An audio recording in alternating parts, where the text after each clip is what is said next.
Good morning दोस्तों। फिर से उसी जोश व जुनून के साथ आज फिर आपके समक्ष में करंट अफेयर्स लेकर आया हूं। आज 18 सितंबर की जितनी भी महत्वपूर्ण घटनाएं हैं उन सारे घटनाओं को आज के वीडियो में हमने समाहित करने का प्रयास किया है। मैं फिर से उसी बात को दोहरा दूं कि अगर आपको ये कंटेंट अच्छा लग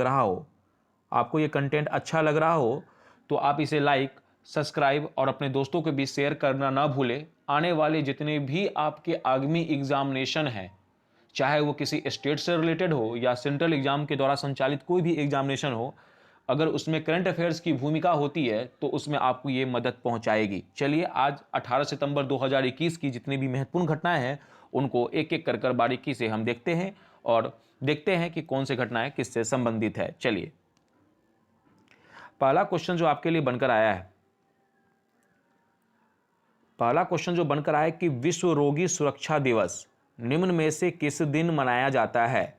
world patient safety day is observed on which of the following day? आप देख रहे होंगे वर्ल्ड पेशेंट्स डे का फोटो देख रहे होंगे यहाँ पर, तो वो पूछ रहा है कि विश्व रोगी दिवस निम्न में से किस दिन मनाया जाता है? World patients day safety day is observe on which of the flowing day? चार ऑप्शन आपके सामने हैं। क्या वो 11 सितंबर को मनाया जाता है? क्या वो 17 सितंबर को मनाया जाता है? क्या वो 16 सितंबर को मनाया जाता है? क्या वो 18 सितंबर को मनाया जाता है? तो इसका आंसर हो जाएगा विश्व रोगी सुरक्षा दिवस एवरी ईयर 17 सितंबर को मनाया जाता है। इसका आंसर हो जाएगा बी नंबर। ठीक है, देखिए क्या लिखा हुआ है। विश्व रोगी, क्या लिखा हुआ है देखिए, विश्व रोगी सुरक्षा दिवस 2021 हर साल 17 सितंबर को विश्व रोगी सुरक्षा दिवस मनाया जाता है। इसका उद्देश्य रोगी सुरक्षा के बारे में दुनिया भर के लोगों को जागरूक करना है तथा रोगी सुरक्षा के बारे में समन्वय और कार्रवाई के साथ साथ वैश्विक समझ भी बनाना है। इस बार क्योंकि 2021 में इसका थीम भी देख लेते हैं कि थीम क्या है, स्वच्छित मातृत्व एवं शिशु देखभाल। तो स्वच्छित मातृत्व एवं शिशु देखभाल इसका क्या है, इसका थीम है। इस दिन के इतिहास के बारे में थोड़ा देख लेते हैं। क्या है इतिहास, देखिए क्या है। विश्व रोगी सुरक्षा दिवस 2019 में विश्व स्वास्थ्य सभा वर्ल्ड हेल्थ असेंबली द्वारा रोगी सुरक्षा पर वैश्विक कार्रवाई पर संकल्प के माध्यम से 17 सितंबर को प्रतिवर्ष मनाया जाता है। 2019 से शुरू हुआ था। इसे 25 मई 2019 को 72 वैश्विक स्वास्थ्य सभा में इसे अपनाया गया। आप इसे भी याद रखोगे। ठीक है, चलिए अगला क्वेश्चन जो आपके लिए बनकर आया है, यह क्वेश्चन आपके लिए बनकर आया है कि आम आदमी पार्टी ने किस राज्य में सेल्फी विद टेंपल अभियान की शुरुआत की है? आम आदमी पार्टी के पद पर, जो मुख्यमंत्री के पद पर दिल्ली में है, वो आप जानते होंगे अरविंद केजरीवाल हैं।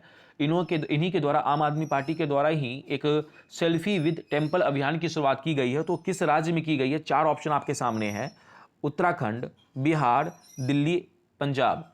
तो आम आदमी पार्टी के द्वारा सेल्फी विद टेंपल अभियान की शुरुआत जहां की गई है वो ए नंबर उत्तराखंड में की गई है। कहां की गई है? उत्तराखंड में की गई है। देखिए, आम आदमी पार्टी ने सेल्फी विद टेंपल अभियान की शुरुआत की है। पार्टी ने लोगों से अपील की है कि वह अपने आसपास या जिन मंदिरों से उनका विशेष लगाव है उनके साथ अपनी एक सेल्फी लेकर पोस्ट करें।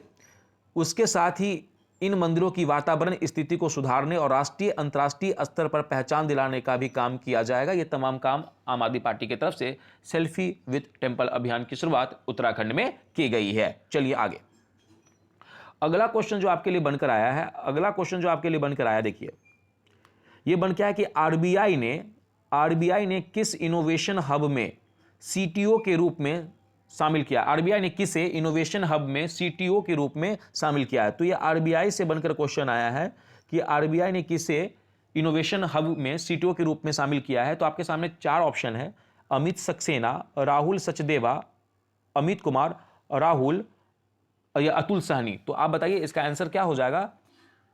इसका आंसर हो जाएगा अमित सक्सेना के द्वारा। किसके द्वारा? अमित सक्सेना। तो आरबीआई ने किसे इनोवेशन हब में सीटीओ के रूप में शामिल किया है? तो अमित सक्सेना को शामिल किया। आइए अमित सक्सेना का थोड़ा फोटो देख लेते हैं। देखिए, यही है अमित सक्सेना। तो क्या लिखा है?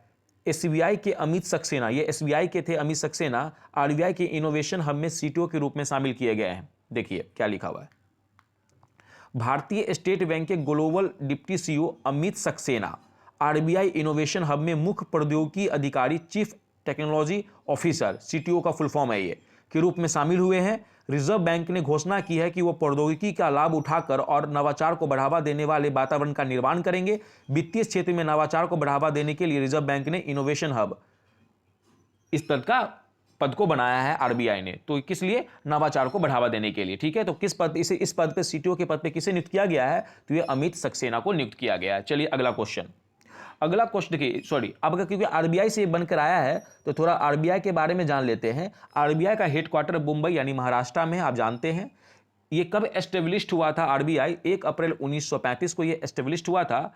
ठीक है, और कुछ और बातें जान लीजिए कि गवर्नर जनरल भी कौन है इसके? श्रीकांत दास इसके गवर्नर जनरल है। ठीक है, और ये किस मंत्रालय के अंतर्गत आता है? Ministry of finance, government of India के अंतर्गत आता है। ठीक है, चलिए आगे।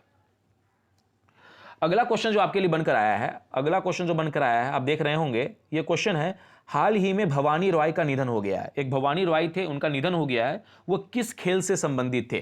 तो 4 ऑप्शन आपके सामने हैं, फुटबॉल से, क्रिकेट से, शतरंज से या कबड्डी से। तो भवानी रॉय का जो हाल में ही निधन हो गया, वो किस खेल से संबंधित थे? ए नंबर ऑप्शन हो जाएगा, वो फुटबॉल से संबंधित थे। चलिए थोड़ा डिटेल्स देख लेते हैं। ये है भवानी रॉय, कौन है?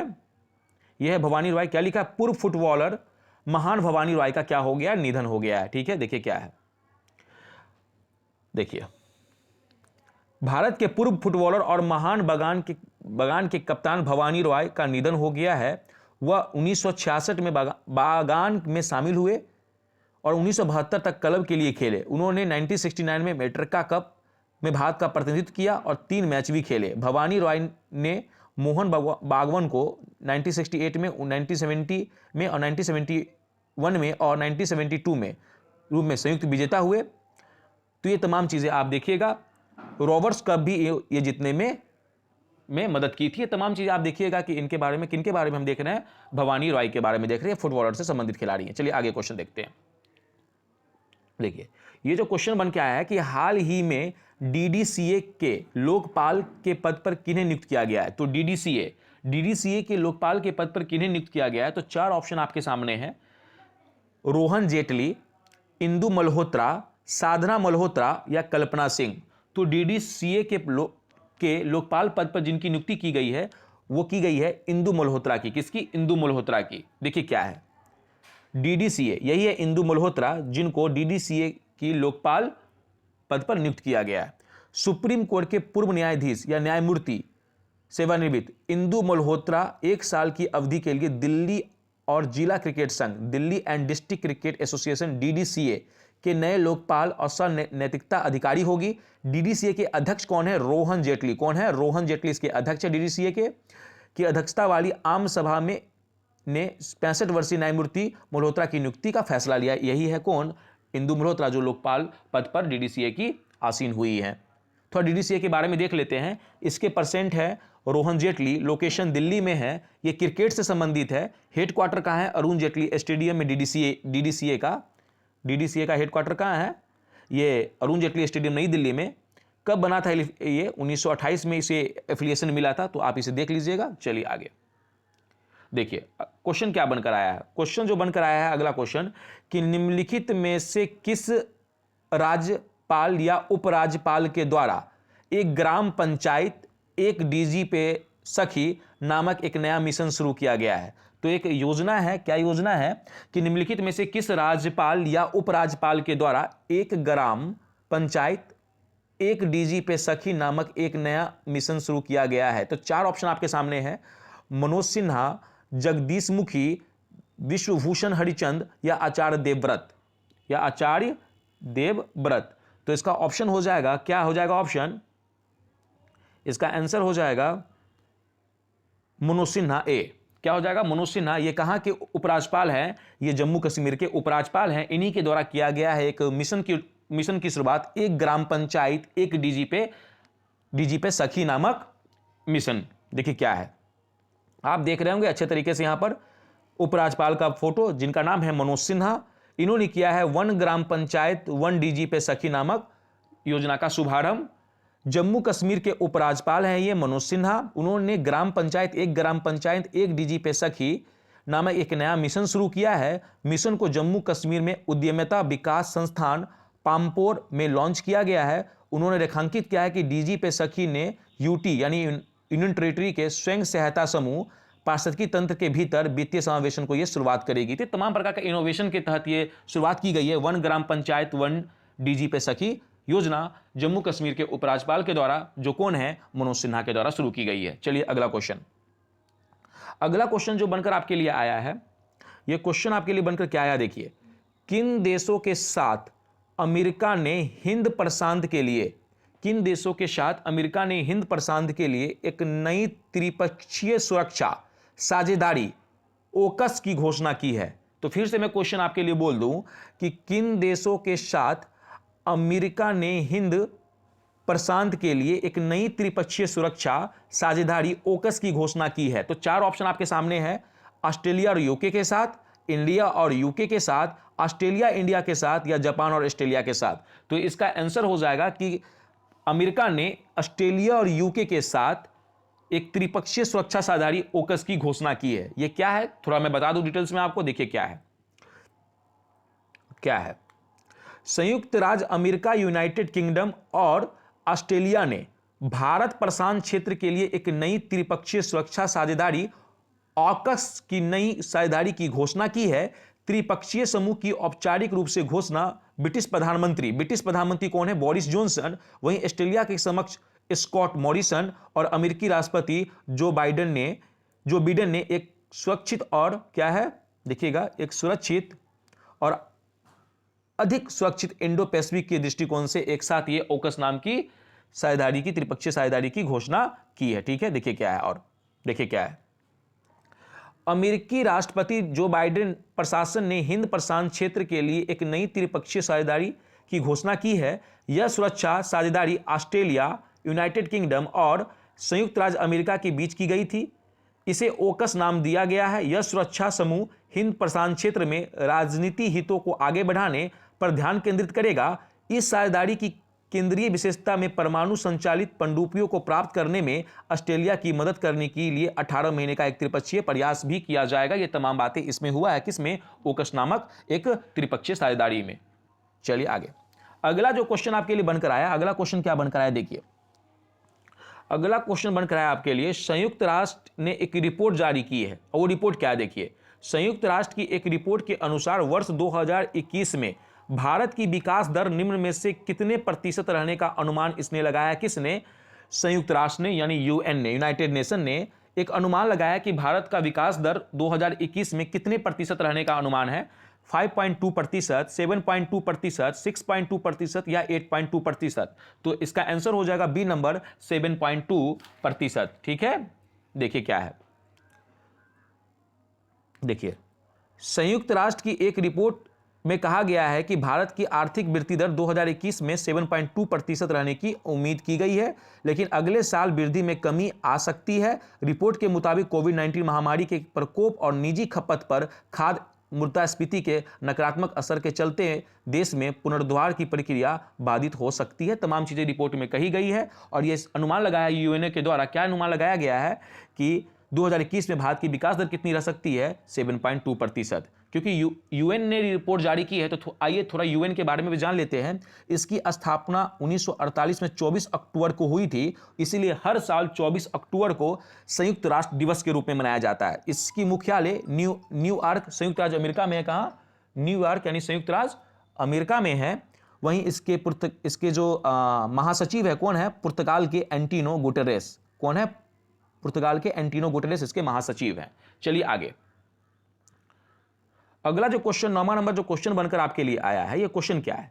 भारत और किस देश के बीच संयुक्त अभ्यास सूर्य किरण का 15वां संस्करण 20 सितंबर से पिथौरागढ़ में शुरू होगा? याद रखिएगा, एक संयुक्त सैन्य अभ्यास है जिसका नाम है सूर्य किरण। क्या नाम है? सूर्य किरण। और इस बार जो सूर्य किरण का जो संस्करण हो रहा है वो 15वां संस्करण है, आप ये भी याद रखिएगा। और ये 20 सितंबर को आयोजित किया जाएगा। कहां? पिथौरागढ़ में, मतलब उत्तराखंड के पिथौरागढ़ में। तो बताइए, सूर्य किरण जो संयुक्त सैन्य अभ्यास है वो भारत और किस देश के बीच आयोजित की जाएगी? जो 15वां संस्करण होगा, ये नेपाल के बीच, रूस के बीच, इंडोनेशिया के बीच या बांग्लादेश के बीच। ये देख रहे होंगे सैन्य अभ्यास आप, ये भारत और नेपाल के बीच की जाएगी। भारत और नेपाल के बीच एक संयुक्त सेना अभ्यास की जाएगी जिसका नाम है सूर्य किरण, जिसका इस बार 15वां संस्करण होगा। ठीक है, देखिए क्या लिखा है।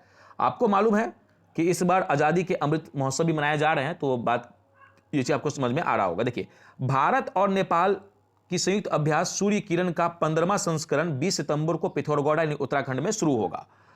भारत नेपाल संयुक्त सैन्य परीक्षण अभ्यास सूर्य किरण का 15वां संस्करण 20 सितंबर 2021 से पिथौरागढ़ उत्तराखंड में शुरू हो रहा है। इस आयोजन के दौरान भारतीय सेना की एक इन्फेंट्री बटालियन और नेपाली सेना के एक समकक्ष सैन्य बल अपने देशों में लंबे समय तक विभिन्न आतंकवाद विरोधी अभियान के संचालन के दौरान प्राप्त अपने अनुभवों को ये लोग आपस में साझा करेंगे। ठीक है, चलिए आगे अगला क्वेश्चन। अगला क्वेश्चन जो बनकर आपके लिए आया है 10वां क्वेश्चन क्या है कि हाल ही में किसने दूर दराज के इलाकों के बच्चों के लिए कौशल विकास योजना की शुरुआत की है। तो मतलब हाल ही में किसने दूर दराज के इलाकों के बच्चों के लिए कौशल विकास योजना की शुरुआत की है। 4 मंत्रालय का आपके पास नाम है। एक है परिवहन मंत्रालय, रेलवे मंत्रालय, शिक्षा मंत्रालय, खेल मंत्रालय। तो जिस मंत्रालय के द्वारा दूर दराज के बच्चों के लिए कौशल विकास योजना की शुरुआत की गई है वह है रेलवे मंत्रालय के द्वारा। ऑप्शन बी नंबर इसका आंसर हो जाएगा। देखिए, यह आप रेलवे का देख रहे होंगे फोटो, और क्वेश्चन क्या वही बन क्या है कि रेलवे मंत्रालय ने कौशल विकास योजना, भारतीय रेलवे ने शुरू की कौशल विकास योजना। क्या देखिए, दूर दराज के इलाकों को बच्चे के लिए कौशल विकास योजना की शुरुआत की गई है। यह जानकारी केंद्रीय रेल मंत्री, ये भी याद रखिए कौन है केंद्रीय रेल मंत्री, अश्वनी वैष्णव ने दी। उन्होंने कहा कि इस योजना के तहत रिमोट इलाकों के 50,000 बच्चों को स्किल ट्रेनिंग दी जाएगी। उन्होंने कहा कि हम दूर दराज क्षेत्रों में अपनी पहुंच को बेहतर बनाने हेतु मोबाइल कौशल क्या है, देखिए मोबाइल कौशल परीक्षण इकाई भी स्थापित करेंगे। तो ये तमाम चीज आप देखिएगा। देखिए क्या है, इसके तहत क्या रखा गया, 50,000 लोगों को ट्रेनिंग दी जाएगी। इस योजना के तहत 50,000 लोगों को ट्रेनिंग दी जाएगी। अभी इसके लिए 4 ट्रेड तय किए गए हैं, जो फिटर का काम करेगा, बिल्डर का काम करेगा, मशीनिंग, इलेक्ट्रीशियन होंगे। ये चारों बहुत जरूरी है, किसी भी इंडस्ट्री में इसकी जरूरत रहती है। हालांकि अभी भी रेलवे की तरफ से इस एक्स अप्रेंटिस के तहत लोगों को ट्रेनिंग दी जाती है, और साथ ही यह उन्हें स्कॉलरशिप भी उनको शुरू से ये मिल रही थी। तो आप याद रखिएगा 4 कैटेगरी में से बांटा गया है। चलिए, 50,000 लोगों को ट्रेनिंग दी जाएगी। अगला क्वेश्चन जो 11 नंबर क्वेश्चन जो आपके लिए बनकर आया है वो क्या क्वेश्चन बनकर आया कि अंतर्राष्ट्रीय नागरिक उड्डयन संगठन ICAO विमानन सुरक्षा समिति के अध्यक्ष के रूप में किसे नियुक्त किया गया है। तो 4 ऑप्शन आपके सामने है, शेफाली जुनेजा, रूवी लियाकत, प्रियंका अस्थाना, श्वेता त्रिपाठी। तो अंतर्राष्ट्रीय नागरिक उड्डयन संगठन के विमानन सुरक्षा समिति के अध्यक्ष के रूप में जिनका नियुक्ति किया गया वह है शेफाली जुनेजा का। किनका, शेफाली जुनेजा का। ए नंबर इसका आंसर हो जाएगा। देखिए क्या है, यही है शेफाली जुनेजा, जिनको ICAO के अध्यक्ष के रूप में नियुक्त किया गया है। देखिए, भारतीय अंतर्राष्ट्रीय नागरिक संगठन ICAO के विमानन सुरक्षा समिति के अध्यक्ष के रूप में शेफाली जुनेजा को चुना गया है। यह जिम्मेदारी भारत 12 साल के बाद संभालेगा। इसका खास बात यह है कि जुनेजा इस रणनीति समिति के नेतृत्व करने वाली यह पहली महिला है। याद रखिएगा, यह पहली महिला बनी है भारतीय। इससे पहले शेफाली जुनेजा ICAO में भारत की प्रतिनिधि रही थी। देखिए क्या है, ये क्यों बनाया जाता है, वायु यातायात के नियमों और सिद्धांतों का पालन करवाने और अंतर्राष्ट्रीय नागरिक उड्डयन संगठन की अध्यक्ष शेफाली जुनेजा को चुना गया है। वह इस पद पर पहुंचने वाली पहली महिला है। याद रखिएगा, पहली महिला है इस पद पर पहुंचने वाली। गौरतलब है कि भारत के लिए यह एक बड़ी उपलब्धि है, क्योंकि यह जिम्मेदारी 12 साल के बाद किसी भी भारतीय को मिला है। आइए थोड़ा ICAO के बारे में जान लेते हैं, इंटरनेशनल सिविल एविएशन ऑर्गेनाइजेशन के बारे में, अंतर्राष्ट्रीय नागरिक उड्डयन संगठन के बारे में थोड़ा जान लेते हैं। देखिए क्या है, इस संगठन की स्थापना 7 दिसंबर 1944 को शिकागो में हस्ताक्षरित एक संधि के माध्यम से हुई थी। यह संधि 4 अप्रैल 1947 को लागू हो गई। इसे अक्टूबर 1919 में संपन्न वायु यातायात विनियमन समझौते का स्थान ले लिया। बाद में आप इसे देखिए कब से लागू की गई है, इसे 4 अप्रैल 1947 से इसे लागू की गई क्या चीज, इंटरनेशनल ईवी एविगेशन ऑर्गेनाइजेशन को। ठीक है, ये चीज आप याद रखिएगा। चलिए आगे, अगला क्वेश्चन जो 12 नंबर क्वेश्चन आपके लिए बनकर आया है, ये क्वेश्चन क्या है, प्रधानमंत्री नरेंद्र मोदी के जन्म दिवस पर बीजेपी ने कितने दिवसीय सेवा समर्पण अभियान चलाने की घोषणा की है।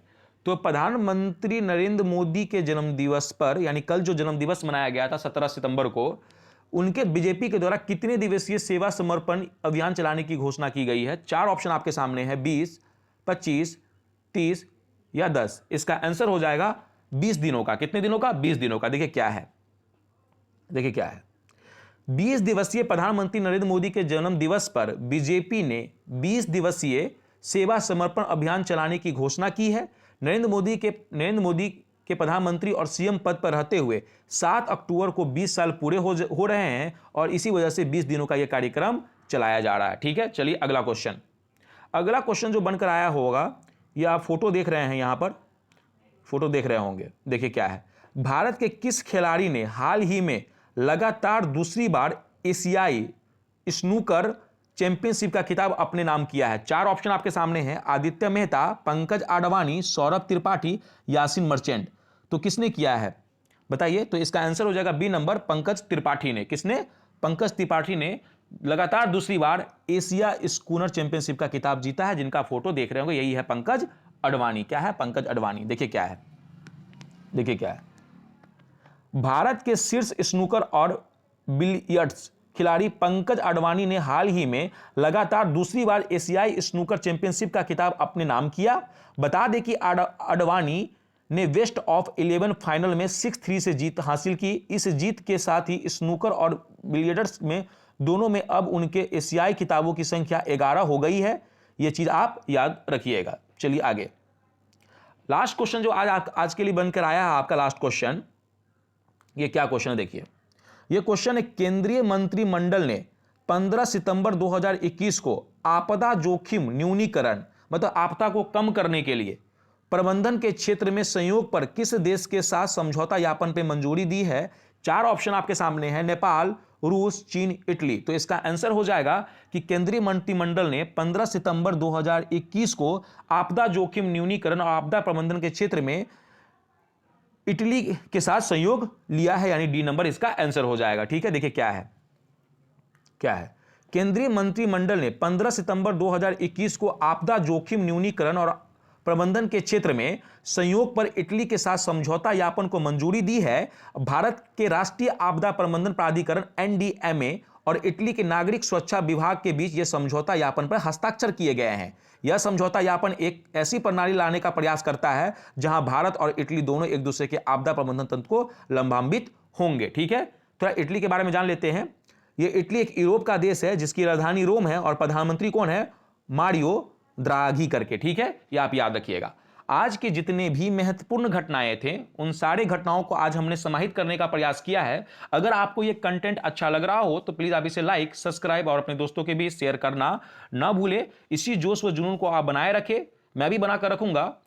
फिर मिलेंगे कल इसी जोश व जुनून के साथ। चलिए, जय हिंद, जय भारत।